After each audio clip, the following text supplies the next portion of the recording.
and welcome back to your own channel CS Hirengadia, and I am your English teacher Banerjee Pallavi. Today we'll do prose 1.3, that is the cop and the anthem. Hope you have learned it, all the things which we have uploaded before. पहले जो भी आपको videos दिया गया है शायद आपने सब कुछ देखा होगा. अगर नहीं देखा होगा तो प्लीज़ चैनल को सब्सक्राइब करें, लाइक करें अगर आपको वीडियो अच्छा लगे, शेयर करें और बेल आइकन को हिट करना ना भूलें. और एक बात, इंग्लिश है, इंग्लिश में सोचें, इंग्लिश में पढ़ें, इंग्लिश में लिखें, तब जाके आपका इंग्लिश इम्प्रूव होगा.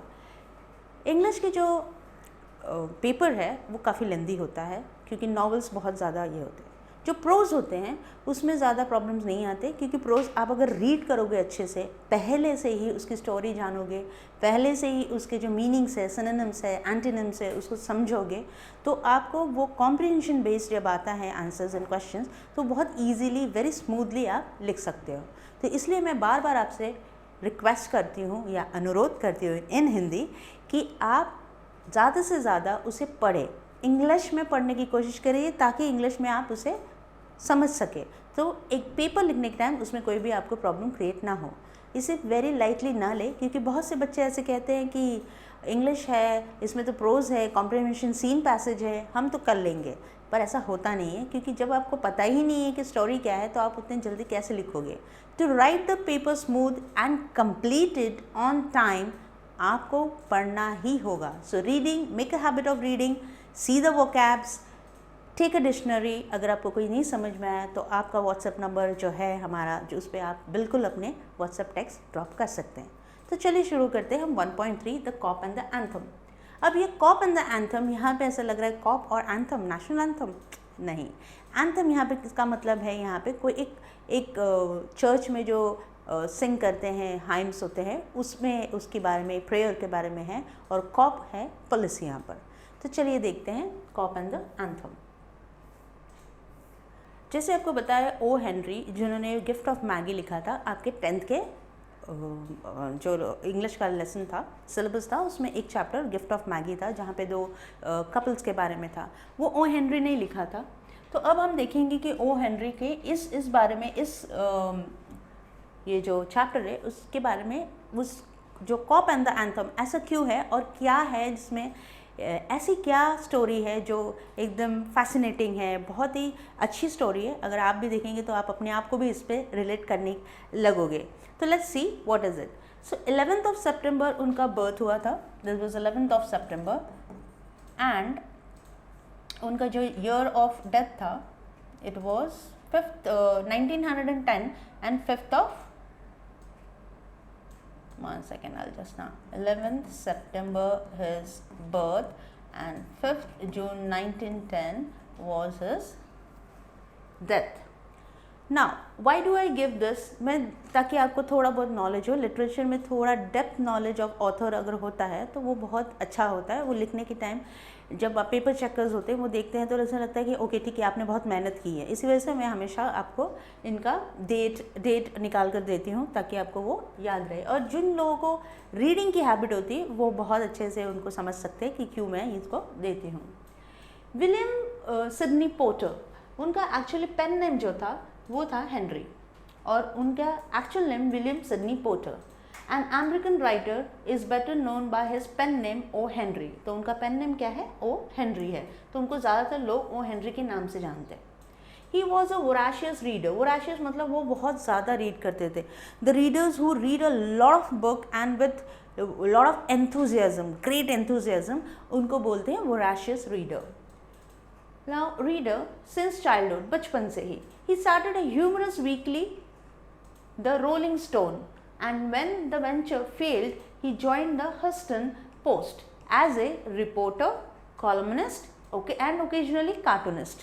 अब जब वो बचपन से ही रीडिंग की उनकी बहुत हैबिट थी तो क्या हुआ, जब उन्होंने पहला वेंचर ह्यूमरस वीकली चालू किया जहाँ पे बहुत सारे, ह्यूमरस का मतलब तो आपको पता है, जोक, जो जैसे कपिल शर्मा शो में होते हैं वो जोक्स डालना ही.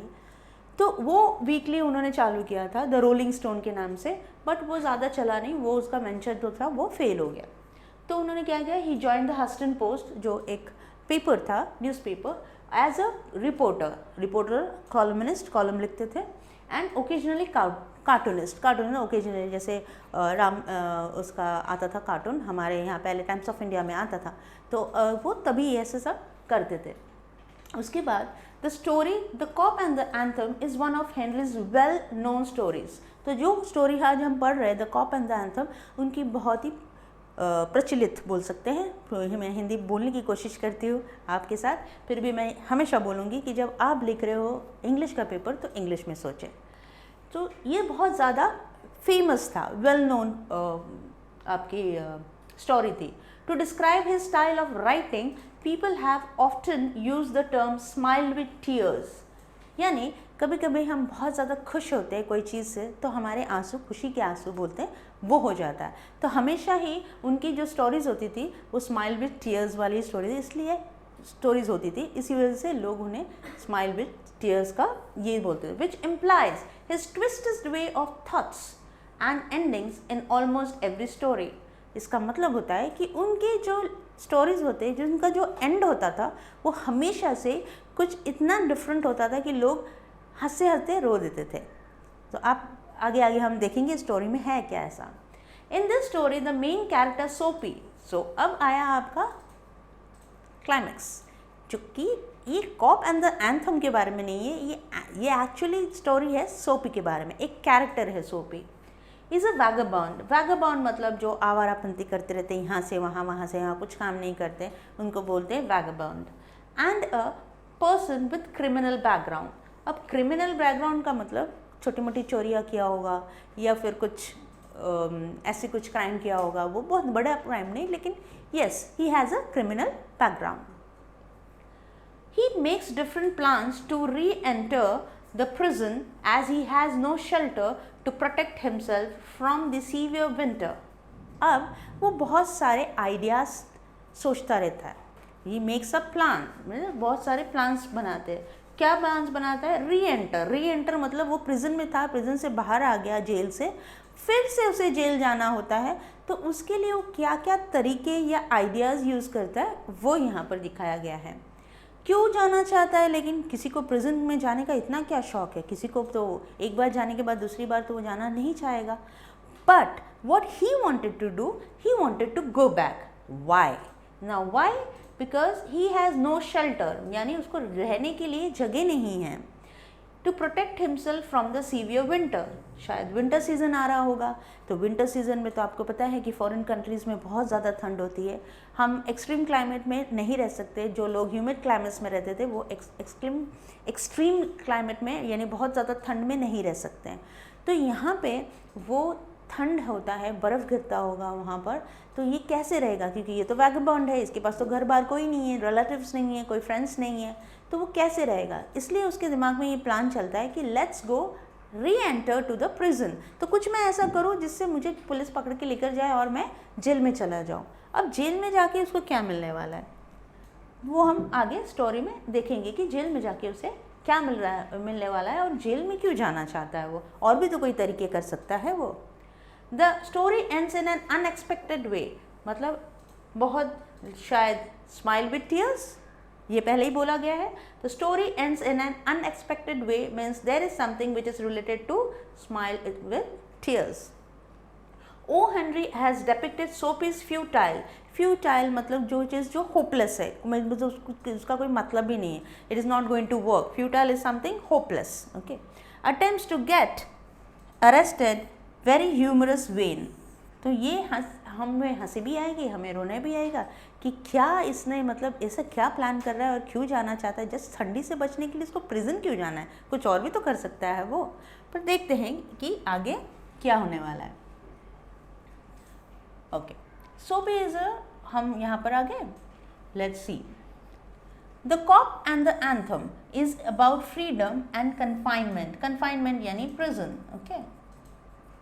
Initially, Soapy feels that there is freedom from the misery and worries. Misery यहाँ पे गरीबी, okay? गरीबी और जो चिंता है उससे वो दूर भागेगा। In confinement यानी prison. The notes of anthem transform him from within and he resolves to work hard. अब जो एंथम है जो चर्च में हो रहा था, उसके जो वर्डिंग्स है वो उसको बहुत छू गए, उसके दिल को छू गए। इसी वजह से उसने डिसाइड किया कि मैं अभी कुछ और करूँगा, हार्ड वर्क करूँगा, हार्ड वर्क करके मैं अपनी ज़िंदगी जीऊँगा, ना कि ये सोचूँगा कि मुझे प्रिजन वापस कैसे जाने का।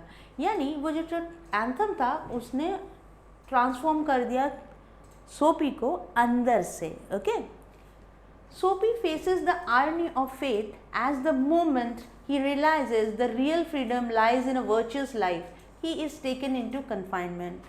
अब क्या होता है, जैसे ही सोपी सोचते हैं कि चलो अब मैं ऐसी अच्छी ज़िंदगी जीऊँगा, मैं ऐसा जो काम मैं पहले करता था वो नहीं करूँगा, या प्रिजन में जाने के बारे में नहीं सोचूँगा, कुछ अच्छा करके अपनी ज़िंदगी बिताऊँगा, उसी वक्त उसके साथ ऐसा कुछ हो जाता है जिससे उसकी सारे जो स्पिरिचुअल चेंजेस था उसमें वो ख़त्म हो जाता है। तो हम देखते हैं कि ऐसा क्या हो जाता है उसके साथ, और सोपी क्या क्या पैतरे यूज़ करता है, क्या क्या स्ट्रैटेजी यूज़ करता है, क्या क्या तरीके यूज़ करता है अपने इस चीज़ को हासिल करने के लिए, यानी अपने जो प्लान किया है उसने रिविज़िट करने के लिए, उसमें वो क्या कर सकते हैं। तो okay, now when we see the cock and the anthem, Soapy left his bench and strolled out the square. अब जहाँ पे वो रहता था, तो जहाँ पे कहाँ रहता था वो सोपी रहता था एक पार्क में। ओके, पार्क में रहता था वो, जहाँ पे उसे एक बेंच था, बेंच पे वो सोया रहता था। अब पार्क में बेंच में सोने की कोई जगह होती है, पर लोग सोते हैं क्योंकि वो तो उसके तो कोई घर ही नहीं है, वो वैगाबॉन्ड है। सोपी लेफ्ट हिज बेंच एंड स्ट्रोल्ड। स्ट्रोल्ड का मतलब होता है ऐसे ही चलना, जैसे हम खाना खाने के बाद थोड़ा सा टहलना बोल सकते हैं आप हिंदी में। Out of the square and across the level sea of asphalt, where Broadway and Fifth Avenue flow together. अब Broadway he turned and stopped at a luxurious cafe. अब ये दो चीज़ें उसके पास थे, ठीक है, ये दो रास्ते। तो उन्होंने क्या किया, ब्रॉडवे के तरफ टर्न कर लिया अपने आप को और एक लग्जरियस कैफ़े की ओर मुड़ गया, मतलब वहाँ पे उसे जाना है। अब क्या होता है, Soapy had confidence in himself from the lowest button of his vest upward. मतलब जो वेस्ट पहनते हैं, कोट के नीचे जो पहना जाता है, तो नीचे से लेके ऊपर तक इतने बटन लगाए हुए थे, वो उसी तरह इतने कॉन्फिडेंट था। Why it was confident? He was shaven and his coat was trim and his neat black bow had been presented to him by a lady missionary on Thanksgiving Day. Thanksgiving Day होता है the fourth Thursday of November, marked by religious observations and traditional meals. यानी अगर आप देखेंगे Christmas के time पे last जो नवंबर होता है उसमें एक पूरा वीक थैंक्सगिविंग जाते हैं लोग। जैसे बिच्छामी दुक्कड़म होता है, बिच्छामी दुक्कड़म जो बोला जाता है, सॉरी बोलते हैं या किसी को थैंक्स बोलते हैं कि मैंने आपके लिए अगर कुछ बुरा हुआ तो उसके लिए माफ़ करें और बाकी सब चीज़ों के लिए थैंक यू। उसी तरह ये जो रिलीजन में भी ऐसे होता है, वहाँ पे फॉरेन कंट्री में थैंक्सगिविंग डे होता है। तो उस टाइम पे मिशनरी जो नन्स होते हैं, वो जो चर्च में होते हैं, वो उन्होंने उनको एक गिफ्ट दिया था। जो गिफ्ट क्या था, ब्लैक बो। ओके, अब सोपी इतने सज धज के कहाँ जा रहा था, उसके पास ऐसे कपड़े कहाँ से आए और कैसे वो इतना सज धज रहा है। Okay, if only he could reach a table in the restaurant unsuspected success would be his. उसने क्या कहा कि अगर मेरे ऊपर के, कि जब वो जाते हैं, हम टेबल पे बैठते हैं तो नॉर्मली क्या होता है, वेटर हमको ऊपर ही दिखाई देता है ना, हमारे ऊपर का जो हिस्सा है वही दिखाई देता है, नीचे का हिस्सा तो दिखाई नहीं देता। तो वो यही सोच रहा था कि मैं कैसे भी करके जाके टेबल पे बैठ जाऊँ। क्यों? क्योंकि वो क्या था, वेस्ट, जो उसका vest button upward, okay, lowest से लेके अपवर्ड तक एकदम confident. He was shaven and his coat was trim and his neat black bow had been presented, जो वो भी बहुत नीट और क्लीन था। Now, अब क्या होता है, the portion of him that would show above the table would raise no doubt in the waiter's mind. अब बोल रहा है कि अगर मैं ऐसे बैठता हूँ तो मुझे तो कोई वेटर की तरफ कोई देखेगा भी नहीं, वेटर से मेरे तरफ तो नीचे तरफ नहीं देखेगा ना, वो कहाँ दिखेगा, वो तो सिर्फ ऊपर की तरफ, क्योंकि उसको तो हमसे मेन्यू लेके मेन्यू से हमें ऑर्डर लेना होता है, वो थोड़ी हमें देखता बैठेगा कि हमने क्या पहना है नीचे. So wait is mind a roasted mallard duck, तो वहाँ का एक खाना है, एक डिश है, वो थॉट सोपी would be about thing with a bottle of wine and then some cheese, a cup of coffee and a cigar. तो सोपी के माइंड में ये सारी चीज़ें आ गई. उसे क्या क्या खाना था, उसे खाना था roasted mallard duck. Thought Soapy would be about thing, तो खाएगा mallard duck, a bottle of wine, some cheese, a cup of coffee and a cigar. So ये सारी चीज़ें वो ऑर्डर करने के लिए उसके दिमाग में आया. $1 for the cigar would be enough, तो $1 का एक cigar. The total would be not be so high to call forth any extreme revenge from the cafe management, and yet the meat would leave him filled and happy for the journey to his winter island. अब ये winter island, यहाँ पर इसका मतलब होता है prison. यहाँ पे विंटर आइलैंड का मतलब होता है प्रिजन. हमेशा भी वो प्रिजन के ही बारे में सोचेगा अब, और किसी चीज़ के बारे में नहीं सोचने वाला है, क्योंकि उस प्लानिंग चल रही है उसकी. तो उसने सोचा कि अगर मैं जाके बैठूंगा और ये सारी चीज़ें ऑर्डर करूँगा, सिगार $1 का होता है, तो ये सारी चीज़ें अगर मैं पे नहीं करूँगा, खा के चला जाऊँगा, मेरा पेट तो भर जाएगा, तो कैफ़े मैनेजमेंट के लोग जो आएंगे आके मुझे पुलिस के हवाले कर देंगे, क्योंकि मैंने इतना सब खा के मैं बिल नहीं भर रहा हूँ, राइट. अब देखते हैं उसके साथ क्या होता है.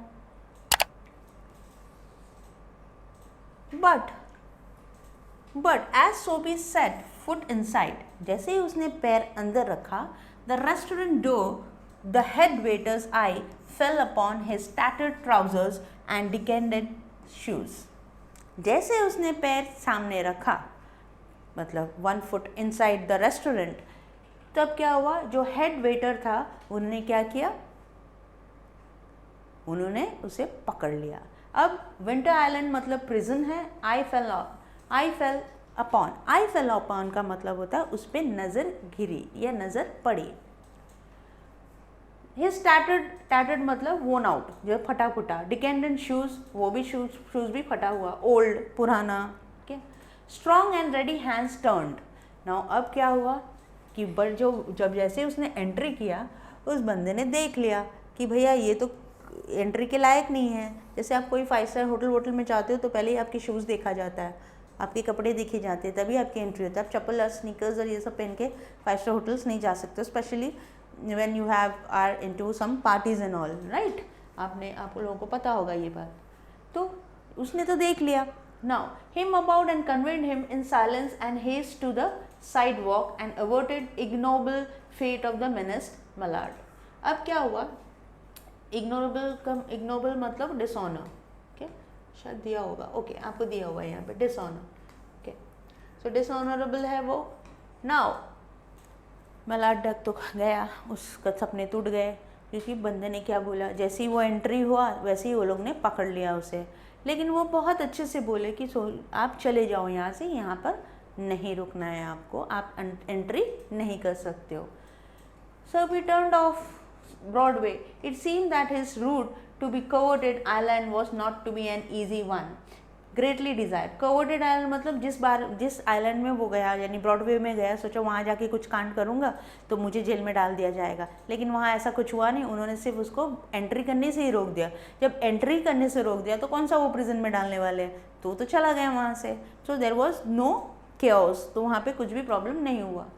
सम other way of entering the limbo must be devised. अब वो हुआ कि अब लिम्बो यहाँ पे मतलब बॉर्डर. ओके, कोई चीज़ का बॉर्डर, यानी इधर न हेवन न हेल, बीच में रह गया बेचारा. तो ना मैं प्रिजन जा पाया, ना मैं खा पाया, मैं कुछ नहीं कर पाया, ऐसा हो गया उसका. अभी तो उसने अपना रूट चेंज कर लिया. अब कहाँ चला वो, 5th Avenue, right. 5th Avenue में गया. अब वहाँ पे क्या हो रहा है उसके साथ, एक at a corner of 6th Avenue, electric lights and cunningly displayed wares behind plate glass made a shop window attractive. अभी वहाँ पे एक शॉप था जहाँ पे पूरे डिस्प्ले किए हुए रहते.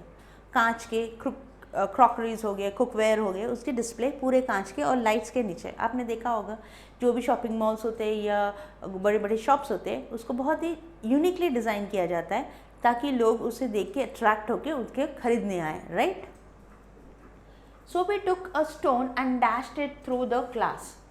सोफी ने एक पत्थर उठाया और फेंक दिया उसके ऊपर और पूरा ग्लास टूट गया, शैटर्ड हो गया।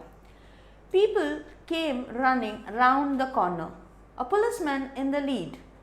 सब लोग कॉर्नर जहाँ थे वहाँ से दौड़ दौड़ के आए। इवन एक पुलिसमैन आया, policeman was in the lead. Policeman पहले दौड़ा, उसके पीछे लोग दौड़ने लगा कि क्या हो गया वहाँ पे। Sophie stood still with his hands in his pocket. तो बड़े स्टाइल से पॉकेट में हाथ डाल के वो खड़ा रहा, ठीक है। And smile and the sight of the brass buttons. यहाँ पे ब्रास बटन्स का मतलब है पुलिस के बटन्स ब्रास होते हैं ना, ब्रास बटन। तो वो खड़े होके पुलिस के को देखकर स्माइल करने लगा। अब वो क्यों स्माइल कर रहा था, राइट? अब देखते हैं वो स्माइल क्यों कर रहा था। Now the side of the brass button. Where is the man that done that? Inquired the officer agitatedly. Agitatedly मतलब नर्वस, ट्रबल, ऐसे। कहाँ है वो आदमी जिसने ये तोड़े? तो ये सोफी को पूछा उसने, पुलिसमैन ने। तो सोफी बोल रहे हैं, don't you think that I might have had something to do with it? तो उसने बोला, आपको नहीं लगता कि मैंने कुछ किया होगा? Soapy with a friendly voice as one greets good fortune. इतनी प्यार से बोल रहा था क्योंकि सोफी को ऐसे लगा कि अगर वो मुझे पकड़ लेगा तो मेरा तो आइडिया कामयाब हो जाएगा, इसलिए वो बड़े ही प्यार से उसे बोला, आपको नहीं लगता कि ये मैंने किया होगा? The policeman refuse to accept Soapy even as a clue. Policeman उसको बोलते हैं रत्ती भर भनक भी नहीं होता सोफी के ऊपर, क्योंकि सोफी खुद ही खड़ा होकर बोल रहा है ऐसे। Men who smash windows do not remain to chat with the police. Policeman ने बोला, जो चोरी करता होगा या जो तोड़ फोड़ करता होगा वो पुलिसमैन के लिए खड़ा नहीं रहा कि आओ मुझे अरेस्ट कर लो। ऐसा कोई करता है क्या? पुलिसमैन ने उसको जवाब दिया। They take to their heels. फिर वो चले जाते हैं। The policeman saw a man halfway down the block running to catch a car. तो पुलिसमैन ने देखा कि एक आदमी दूसरे साइड पे दौड़ रहा था एक टैक्सी पकड़ने के लिए। With drawn club he joined in the pursuit. तो वो भागा उन लोग के पीछे कि यार ठीक है, यही होगा, यही बंदा होगा। Sophie with disgust in his heart drifted along, twice unsuccessful. तो अब क्या हुआ? बेचारा फिर दुखी होगा। एक बार तो वो रेस्टोरेंट जाने की कोशिश कर रहा था, नहीं हुआ। दूसरी बार उसने स्मैश कर दिया, फिर भी बेचारे के 2 बार अनसक्सेसफुल हो गया अपने काम में। दुखी हो गया बेचारा, क्या करेगा? दोनों भी प्लान कैंसिल, फ्लॉप। अब देखते हैं। On the opposite side of the street was a restaurant of no great pretension. यानी कुछ ज़्यादा वो फेमस नहीं था, नॉर्मल था लोगों को खाने के लिए, मतलब नॉर्मल लोग जाके खा सकते थे पेट भर के, थोड़े से पैसे में पेट भर के। It catered to large appetites and modest purses. इसका मतलब होता है थोड़े पैसे में पेट भर के खाना। इसको इंग्लिश में बोलते हैं इट कैटर्ड टू लार्ज एपिटाइट्स, मतलब पेट भर के खाना, एंड मॉडेस्ट पर्सेस मतलब कम भाव में। It's crockery and atmosphere were thick, it's soup and napery. Napery का मतलब होता है जो आपको यहाँ पर नहीं दिया, जो कपड़े देते हैं ना, जो टेबल क्लॉथ होता है उसको नेपरी बोला जाता है। The table cloth is known as the napkin is known as the napery. Then into his place Soapy betook himself without a channel. तो चैनल, बिना कोई चैनल के उसने अपने आप को वहाँ पे ले गया। At a table he sat and consumed beef steak. अब क्या क्या खाया उसने? Beef steak, flapjacks, donuts and pie. ये सारी चीज़ें वहाँ बैठ के वो खा लिया। And then he told the waiter the fact that the minutest coin and himself were total strangers. उसने बोला, मेरे पास एक छोटा भी कॉइन नहीं है, यानी मेरे पास 4 आना भी नहीं है कि मैं जितना सब खाया हूँ उसका मैं पैसा आपको दे सकूँ।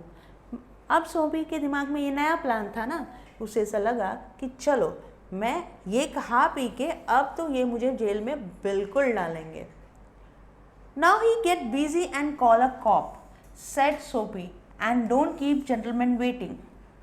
अब उसने वेटर को बोला, मेरे पास तो एक फुटी कौड़ी नहीं है, 4 आना भी नहीं है इस सब खाने को देने के लिए, आप प्लीज़ पुलिस को बुलाइए और मुझे अरेस्ट करवाइए और मुझ जैसे जेंटलमैन को वेट मत करवाइए, आप जल्दी से पुलिस को बुला के मुझे अरेस्ट करवाइए।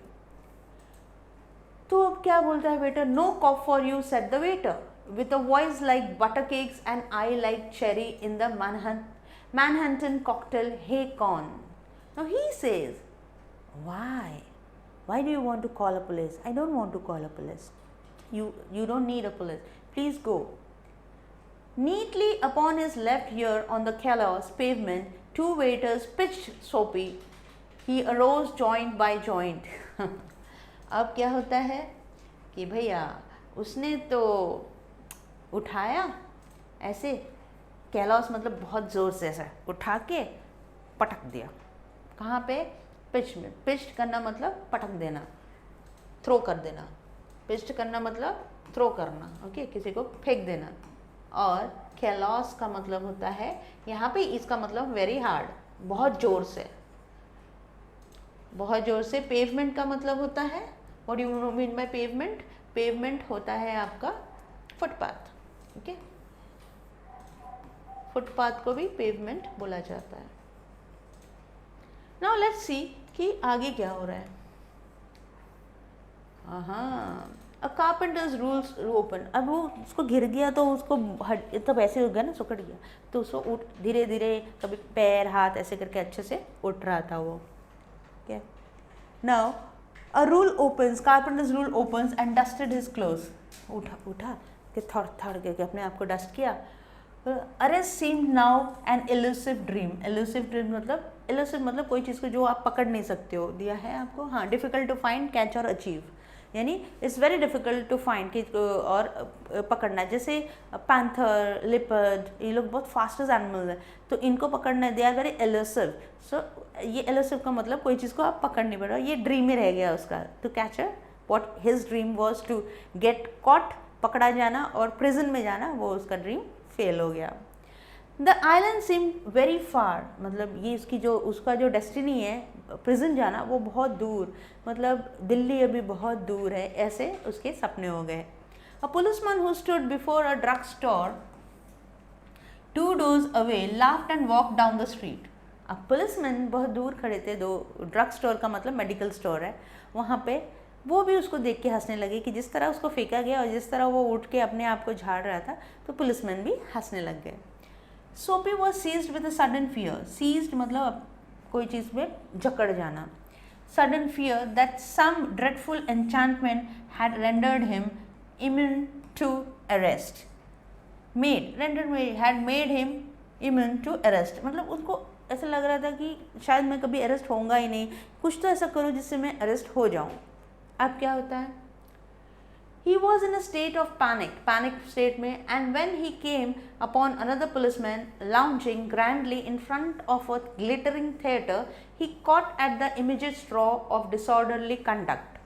He caught at the straw disorderly conduct मतलब disorderly conduct मतलब bad conduct, मतलब कोई मतलब सोच रहे थे कि अभी अब तो मैं कुछ कर सकता हूँ। On the sidewalks, यानी जहाँ पे बाजू में चलते, sidewalks are pavement also, the footpath also.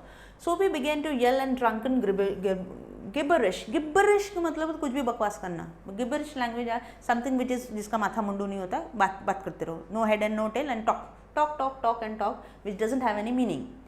So on the sidewalk, Soapy began to yell drunken gibberish at the top of his harsh voice. He danced, howled, raved and otherwise disturbed the skies. वो चिल्लाने लगा, जोर जोर से, जैसे लोग ड्रंक्ड होते हैं तो कैसे करते हैं, वो करने लगा। The policeman merrily twirled मतलब खाली एक राउंड लिया और his club and turned his back to Soapy and remarked to a citizen, "Tease, one of them yelled lads, celebrating the goose egg they give to the Hartford College. Noisy but no harm. We have instruction to let them be."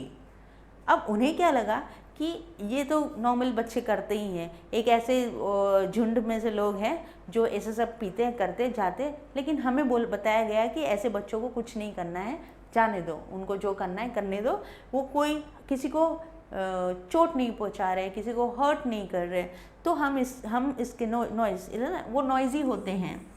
ये एक college है, वहाँ पे ये जो चीज़ है the Hartford College, noisy but no harm. उसने बोला नॉइज़ी है बट कोई हार्म नहीं करते ऐसे बच्चे। तो पुलिसमैन को लगा कि जो ये है, ये लैड्स कौन है, सोपी, उनको लगा सोपी ये लैड्स है जो सेलिब्रेट करते goose egg to the they give to the Hartford College. Noisy है, आवाज़ करते हैं बट नो हार्म, तो कोई किसी को तकलीफ नहीं पहुंचा रहे, इसलिए पुलिसमैन को बोला गया we have instruction to let them be, जैसे हैं वैसे उन्हें रहने दो, ऐसे उनको इंस्ट्रक्शन दिया गया है। डिस्कॉन्सुलेट मतलब अनहैप्पी, क्योंकि पुलिसमैन तभी भी उसको पकड़े नहीं, उनको लगा कि क्या ज़रूरत है, उनको तो बोला गया है ना कि इन बच्चों को कुछ नहीं करना है, तो वो उनको छोड़ देते हैं। Soapy stopped his unveiling racket. Would never a policeman lay hands on him. In his fancy, the island seemed to an unattainable Akhadia. Akhadia is a mountain district. वो जो poetic language में एक paradise है वो. Okay. He buttoned his thin coat against the chilling wind. तो अब वहाँ पे wind ठंड आ रही है, तो उसने अपने एकदम पतला सा जो कोट पहना था उसने उसको पूरा बटन कर दी क्योंकि उसको ठंडी लग रही थी। और वो सोचा कि मेरा जो प्लान है वो कभी होगा नहीं, शायद मुझे ऐसा लगता है कि मेरा प्लान फेल हो गया है। I am totally lost, I can not win my battle, I will die in this chilling wind, ऐसे सब उसके दिमाग में ये बातें चल रही थी। अब in a cigar store he saw a well dressed man lighting a cigar at the swinging light. जो स्विंग ऐसा लाइट जो सिगार पीते हैं लोग, वहाँ पे सिगरेट का आप देखोगे तो बहुत सारी दुकान में एक ऐसा रोप रहता है, उस पर लाइट रहता है और उसी रोप को वो लेते हैं स्मोक करने के लिए। He set his silk umbrella by the door on entering. तो उनके पास एक ब्यूटीफुल सा सिल्क अम्ब्रेला था जो वो जो व्यक्ति है एंटर करने के पहले उसने बाहर रख दिया था। Soapy stepped inside, grabbed the umbrella and sauntered यानी आराम से चल के चला गया, रिलैक्स मैनर में, जैसे कि उसका ही छतरी हो। Okay. Off with it slowly. The man at the cigar light followed him hastily. अब जो मैन था वहाँ पे वो देखा कि वो उसने ये अम्ब्रेला लिया है, तो वो भाग के उसके पीछे जा रहा था और सोपी आराम से चल के जा रहे थे। My umbrella, he said sternly. तो सोपी ने फटाक से बोल रहा है ये मेरा अम्ब्रेला है, बड़े ही रॉब से, जैसे कि वो उसको बिलोंग करता है umbrella. Now what is, oh is it sneered, तो बंदे ने बोला ओ अच्छा ऐसा क्या, ये आपका अम्ब्रेला है, मुझे तो पता ही नहीं, मुझे लगा कि ये umbrella wait, oh is it sneered का मतलब होता है एकदम ओ या आपका है ऐसे। तो एडिंग इज इंसल्ट टू पेटी लार्सनी इज अपने ही चीज़ को अगर हम लेते चोरी करते हैं उसको लार्सनी बोलते, थेफ्ट ऑफ पर्सनल प्रॉपर्टी, मतलब पर्सनल जो आपका प्रॉपर्टी चोरी होती है ना। Well why don't you call a policeman, I took it your umbrella, why don't you call a cop, there stands on the corner.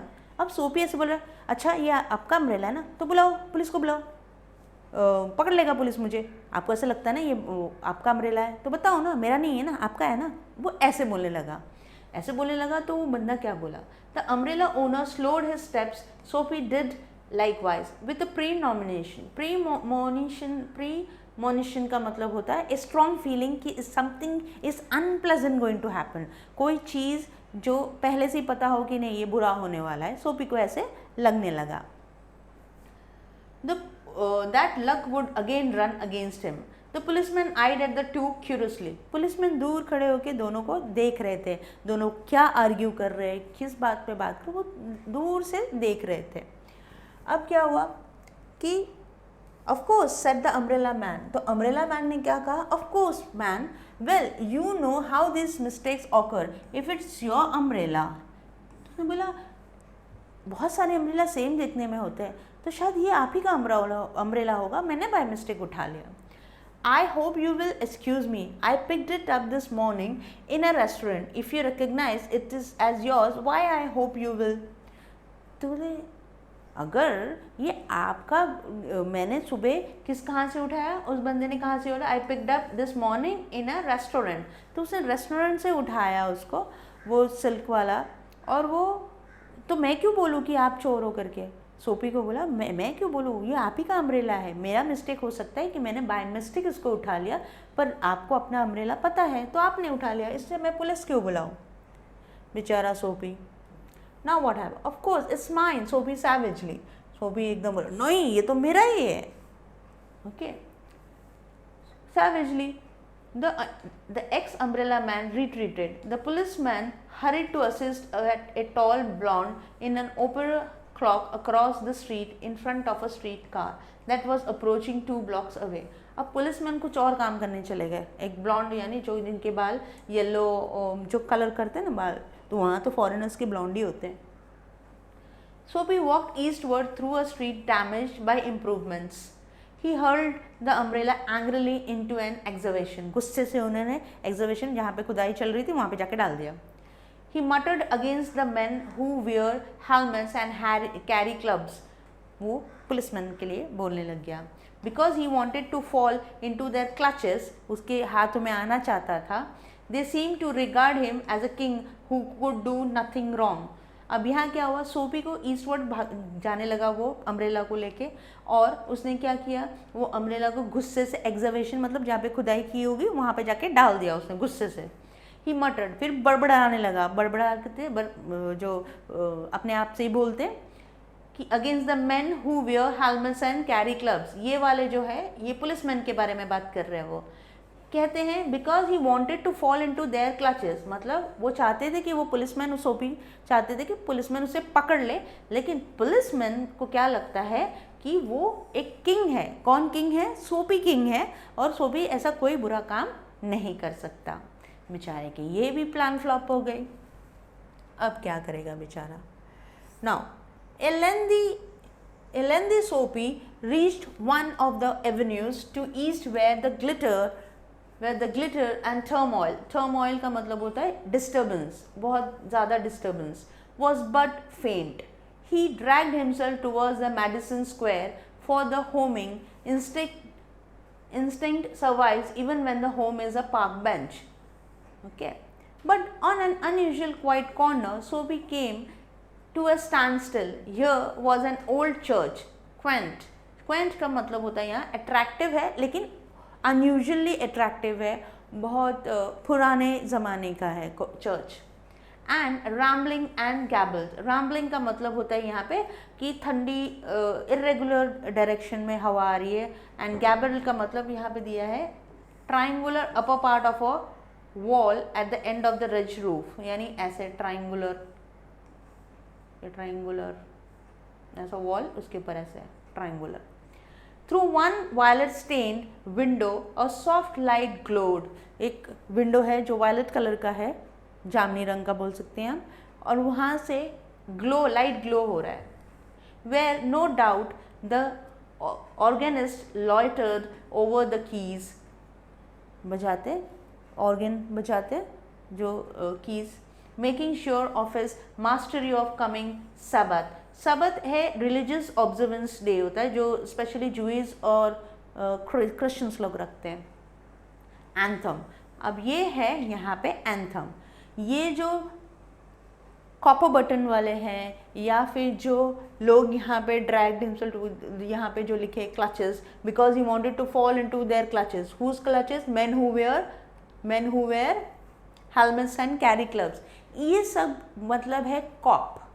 Policeman यहाँ corp है, और जिस एंथम के बारे में हम यहाँ बात कर रहे थे वो एंथम है सबात एंथम. यहाँ पे आपको दिया गया है सबात एंथम क्या है. A day of religious observance and abstinence from work kept by Jews and Christians. ये उन लोग स्पेशली रखते हैं. नाउ व्हाट हैपेंस, ये हो गया आपका एंथम और वो आपका corp. For there drifted out to Soapy's ears sweet music that caught and held him transfixed against the convolution. Convolutions का मतलब होता है twist and coils. जो coils, ऐसा coils होते हैं ना दिमाग में ऐसा घूमता रहता है, this is coil, okay, of the iron fence. तो वहाँ पे जो iron fence है वहाँ पे The moon was above, full and radiant. Vehicles and pedestrians मतलब जो रास्ते पे चलते हैं, जो walkers, were few. Sparrows twittered sleepily in the eaves or a little while. Now, what happens here is जो यहाँ का आपका जो सीन है अभी, moon was above, full and radiant, यानी full moon का टाइम होगा, the full moon पूर्णिमा का time. Vehicles and pedestrians were few, मतलब कम गाड़ियाँ और कम लोग चल रहे थे. Sparrows twittered sleepily in the eaves or little while the scene might have been a country churchyard. Sparrows भी नींद में chirping करके fainting आवाज़ दम स्लो हो जाता. And the anthem that the organist played cemented Soapy to the iron fence, for he had known it well in the days when his life contained such things as mothers and roses and ambitions and friends and immaculate thoughts and collars. यहाँ पे immaculate का मतलब है clean and tidy, okay, clean and tidy, which is very perfectly clean and tidy, okay, यहाँ पे दिया हुआ है आपको, okay, clean and tidy.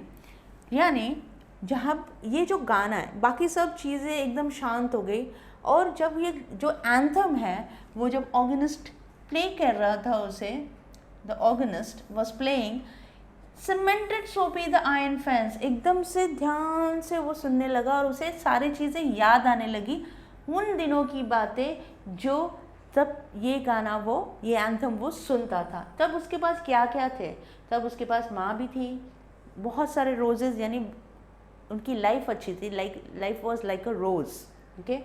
Ambition था उसको कुछ, उसके फ्रेंड्स थे, और clean and tidy thoughts and collars, यानी आजू बाजू के लोग एकदम अच्छे लोग थे और उसके दिमाग में भी अच्छी अच्छी ख्यालें आती रहती थी.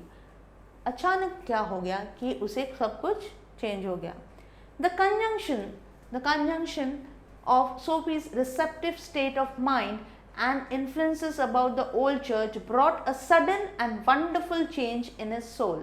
अब क्या हुआ, कंजंक्शन मतलब पता है आपको, दो चीज़ों को जो जोड़ता है. तो अब ये सारे थॉट्स और ये जो गाना जो चल रहा था, जो एंथम चल रहा था, ये सारे मिलके उसको अंदर से ट्रांसफॉर्म कर रहे थे, यानी स्पिरिचुअली उसको चेंज कर रहे थे, उसके सोल को, उसकी आत्मा को वो चेंज कर रहे थे. He viewed with rising horror the pit into which he had tumbled, the degraded days, unworthy desires. अब देखिए, अब वो सोचने लग गया कि उसके लाइफ में उसने क्या क्या बुरा किया था. The viewed his rising horror, the pit into which he had crumbled, मतलब कोई से गहरी खाई में वो घिर गया, okay? Tumbled गिरना. He degraded days, जो डेज़ को उसने बुरा रखा या बुरा किया, जिस दिन वो बुराई चल रही थी, उनके लाइफ में प्रॉब्लम्स चल रहा था. अनवर्दी डिज़ायर्स मतलब जिसका कोई मोल नहीं है, there is no mole, there is no worthy, worthiness यानी यू आर किसी चीज़ के लायक होना, तो ये तो कुछ लायक ही नहीं था. डेड होप्स यानी कुछ कोई आशा नहीं, सब निराशा. Then wrecked faculties and base motives that made him up his existence, मतलब कोई भी चीज़ में उसको इंटरेस्ट नहीं था और वो सिर्फ क्राइम करा, बिकॉज पहले ही पता चल गया था हमको कि उसका क्रिमिनल बैकग्राउंड है, तो वो सारी चीज़ें करने लगा. और ये सारी चीज़ें कहाँ चली गई, उसके जो अच्छे अच्छे दिन वो कहाँ चले गए, ये सब उसको याद आने लग गया. Now let's see what is happening in his life, what changes can be done. And also in a moment his heart responded thrillingly to this strange mood. A strong impulse moved him to battle with his desperate fact. He would pull himself out of the mire means complicated, and would make a man of himself again. He would conquer the evil that had enslaved him. अब ये यहाँ तक का मतलब क्या हो गया कि अब उसके दिमाग में ये बातें चल रही है, एकदम झड़प हो रही है कि मैं अच्छा करूँ या बुरा करूँ, मैं अच्छा हूँ, मैं अच्छा करना चाहती हूँ. जो एम्बिशन था उसको वापस से मैं एम्बिशन लाना चाहता हूँ, मैं चाहता हूँ कि मेरी लाइफ और अच्छी हो जाए, मैं लाइफ में ऐसा कुछ करूँ ताकि मैं अपनी लाइफ को वापस से बेड ऑफ रोजेस कर सकूँ. नाउ यहाँ पे जो बैटल चल रही थी अब उसके दिमाग में विद डेस्परेट फैक्ट कि क्या कर सकता हूँ, he would pull himself out of the mire, mire means unpleasant situation जो चल रहा है उससे दिमाग से निकाल के वो अच्छा कुछ करना चाहता है। He would conquer the evil that enslaved him, यानी जो बुराई उसे अपने गुलाम बना रहा था उससे वो मुक्ति चाहने लगा। वो जैसे वो एंथम उसके कान में पहुंचने लगे तो उसको अपने आप में चेंजेस नज़र आए। जैसे आपने देखा होगा कि कभी भी जब आप जाते हो, कोई भी आप बहुत दुखी होते हो या कोई चीज़ आपके माइंड में कुछ नेगेटिव थिंग्स चल रहे होंगे, तो आप अगर कोई भी टेम्पल्स या चर्च या कोई भी अपने धर्म उसमें जाते हो तो आप में देखते हो आप में कुछ चेंजेस आते हैं, या उनके गाने या श्लोक या श्लोकास भी आ जाता है, तो आपका दिमाग या दिल काम मतलब they start thinking in a positive way, like होता है ना ऐसे। तो उसी के साथ भी ऐसे ही होने लगा। वो बोला देयर वॉज अ टाइम, एक टाइम था, he was young yet he would resurrect, resurrect मतलब कोई भी चीज़ को वापस से रिस्टोर करना या रिस्टोर करके लाइफ में वापस लाना। His old eager ambitions and pursue them without faltering, faltering का मतलब क्या होता है, जो हिम्मत नहीं हारना, मतलब बिना हिम्मत हारे वो वापस से अपने एम्बिशंस वापस रिसरेक्ट करेगा। Those solemn but sweet organ notes had set up revolution in him, जो एंथम के नोट्स थे वो उसे इतना ज़्यादा बहा गया, इतना ज़्यादा मोह हो गया उससे कि वो अपने आप को बदलने लगा। Tomorrow he would go into the roaring downtown district and find a work. अब उसने कहा कि मैं जाऊंगा, कल जाऊंगा रोरिंग डाउनटाउन में और उधर एक जाके मैं एक काम ढूंढूंगा। A fur importer had once offered him a place as a driver. तो किसी फर इम्पोर्टर ने अपने गाड़ी के लिए ड्राइवर उन्होंने बोला था, तो वो बोला चलो मैं वहीं चला जाऊंगा कल। He would be somebody in the world. He would, बोला मैं कुछ बन के दिखाऊंगा इस दुनिया में, मैं कुछ अपने आप कुछ बन के दिखाऊंगा, ये सोच उसके दिमाग में चलने लगी। वो इतना ज़्यादा खुश हो रहा था, इतना ज़्यादा चेंजेस आने लगा कि वो होता है ना, हम बहुत खुश हो जाते हैं कि अगर हम अपने आप में चेंज लाने। जैसे अभी एग्ज़ाम्स का टाइम होगा तब आप पढ़ने लगोगे और आपको आंसर्स आने लगे तो आप बोले ओह वाव, तो मुझे तो आ रहा है आंसर, मैं और पढ़ लेता हूँ या पढ़ लेती हूँ। तो उसके लिए आपको चैनल को देखना पड़ेगा, चैनल को सब्सक्राइब करें, वीडियो अच्छा लगे तो लाइक शेयर ज़रूर कीजिए और बेल आइकन को हिट करना ना भूलें। और अभी तो आपके पास एक अच्छा सहूलियत आ गया, ओके इट इज़ अच्छा सहूलियत आ गया है जिसमें है व्हाट्सएप में आप बिल्कुल अपना टेक्स्ट ड्रॉप कीजिए, जो भी आपको ऐसे लगे कि आपके पास कोई ऐसा सवाल है जिसका जवाब आपको नहीं मिल रहा है, हम बिल्कुल आपको हेल्प करेंगे। ओके, अब देखते हैं last. Sophie felt a hand laid on arm. He looked quickly around into the impassive face of the policeman. Impassive का मतलब जिसमें कोई इमोशंस नहीं, स्टैच्यूज को हम इम्पैसिव बोल सकते हैं क्योंकि उसमें कोई हलचल नहीं, कोई इमोशंस नहीं। तो उसने देखा, जब ये सारी चीज़, ये बातें सुन रहा था और जब बातें दिमाग में चल रही थी, तभी उसने देखा कि एक हाथ उसके कंधे पे आके खड़ा, और जब उस पीछे मुड़ के देखा तो एक इम्पैसिव पुलिसमैन जिसके चेहरे पे कुछ नहीं है उसकी तरफ ताक रहा है। What are you doing here? Police officer ने पूछा, क्या आप यहाँ क्या कर रहे हो? Nothing, said Sophie. सोफी ने कहा कुछ नहीं। Then come along, said the policeman. तो पुलिसमैन ने बोला चलो फिर हमारे साथ चलो। 3 months on the island, said the magistrate in the police court next morning. अब क्या हुआ? अब आइलैंड क्या है यहाँ पे? Okay, this island is none other than prison. इतनी कोशिश की उसने, तब कुछ नहीं हुआ, उसे पुलिसमैन पकड़ के नहीं ले गया। पर जैसे ही वो बदलने की कोशिश की उसने, उसके दिमाग में जो जो बातें बदलने के लिए आए, तुरंत पुलिसमैन आ गए और उसे ले गया। और मैजिस्ट्रेट ने क्या किया, 3 महीनों के लिए उसे आइलैंड भेज दिया, यानी प्रिजन में भेज दिया। तो आप देख रहे हैं कि कैसे जब एक इंसान कुछ अच्छा करने की कोशिश करते हैं तो उसके साथ बुरा हो जाता है। स्माइलिंग विथ टीयर्स जैसे कहा गया, पहले हम जब पैराग्राफ पढ़ रहे थे लोग कहते थे कि मतलब यहाँ हम खुश हो रहे थे कि ओह ये अच्छा कर रहा है, ये खचा, लेकिन जैसे वो खुश अपने आप में चेंजेस लाने लगा, तुरंत उसके साथ ये डेस्टिनी गेम खेल गई। इस लेसन से हम बहुत कुछ सीखते हैं। इससे ऐसा सीखते हैं कि कभी भी नेगेटिव काम ना करें, हमेशा पॉजिटिव सोचें, क्योंकि अगर नेगेटिव सोच रहे हो तो पॉजिटिव साइड तो होगा ही ना। When there is a positive there is negative, तो there is negative there is a positive. So always think positive. Think positive करोगे तभी जाके थिंग्स पॉजिटिव होने लगे। क्योंकि कभी सोफी ने अपने बारे में नेगेटिव सोचा था कि पुलिस पकड़ ले, पुलिस पकड़ ले, पुलिस पकड़ ले, तो जब उसने चाहा कि पुलिस नहीं पकड़े तभी वो पकड़ा गया। इसलिए हमेशा कोशिश करें कि हमेशा हर चीज़ को पॉजिटिव वे में लेके। इसी तरह कोई भी सब्जेक्ट्स आपके 12th में है, जो भी प्रॉब्लम्स है, आप बिल्कुल चैनल को देखें, उसे वीडियोस में लाइक शेयर ज़रूर करें, वीडियोस को बार बार देखें। अगर आपको फिर भी कोई प्रॉब्लम आता है तो टेक्स्ट बिल्कुल ड्रॉप करें, कमेंट में ड्रॉप करें, या तो फिर जो आपके व्हाट्सएप नंबर हमने दिया है उसमें ड्रॉप करें। कोई भी सब्जेक्ट हार्ड नहीं होता जब तक आप उसे अपने आप से ईजीली उसको करने की, स्मूथली करने की कोशिश ना करें। Practice makes a man perfect, हमेशा बोलती हूँ। फीमेल्स के लिए भी लागू होते हैं, बॉयज़ एंड गर्ल्स दोनों के लिए। सो जितना ज़्यादा आप प्रैक्टिस करो, चाहे वो अकाउंट्स हो, एसपी हो, ओसीएम हो, या इकोनॉमिक्स हो, या मैथमेटिक्स हो, and plus literature, English, Hindi, Marathi, जितना आप प्रैक्टिस करोगे उतना ही ज़्यादा आपके लिए बेहतर रहेगा। तो मैं फिर से मिलती हूँ अनदर सिलेबस, अनदर चैप्टर आपके साथ।